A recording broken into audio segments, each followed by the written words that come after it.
Isinusulong ng Department of Labor and Employment ang maigting na pagpapatupad ng batas na magpaparami ng mga trabahong nangangalaga sa kalikasan o green jobs. Yan ang ulat ni Bien Manalo.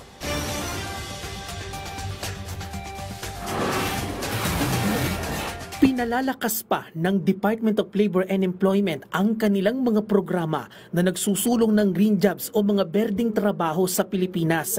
Ayon sa Labor Department, Pilipinas lang ang may formal na batas na nangangalaga sa green jobs. Katunayan, 9 na taon na ang nakakaraan nang maipasa ang Republic Act No. 10771 o ang Philippine Green Jobs Act of 2016. Saklaw nito ang pagkilala sa mahalagang kontribusyon ng sektor ng paggawa at empleyo sa pangangalaga sa kalikasan, pagbibigay ng skills training at pagsuporta sa research development at pagbibigay ng insentibo sa mga mamumuhunan na nais pasukin ang berdeng trabaho. Tayong mga ordinaryo uring manggagawa, whether in public or private sector, may mahalagang papel sa pagpapahalaga, pangangalaga ng ating kalikasan.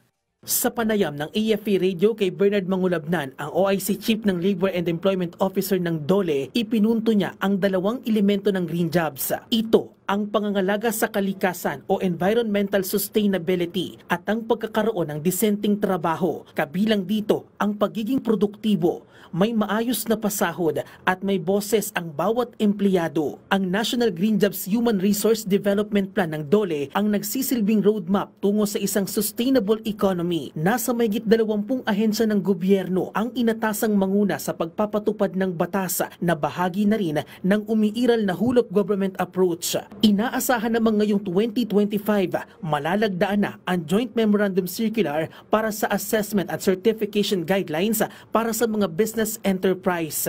So, nasa namin na bago matapos ang taong ito, meron na tayong certification guidelines. So, para doon sa mga enterprises na gustong mag-avail na ng incentives ay makapagsimula na at makapagbigay at ma-avail na kaagad yung mga incentives.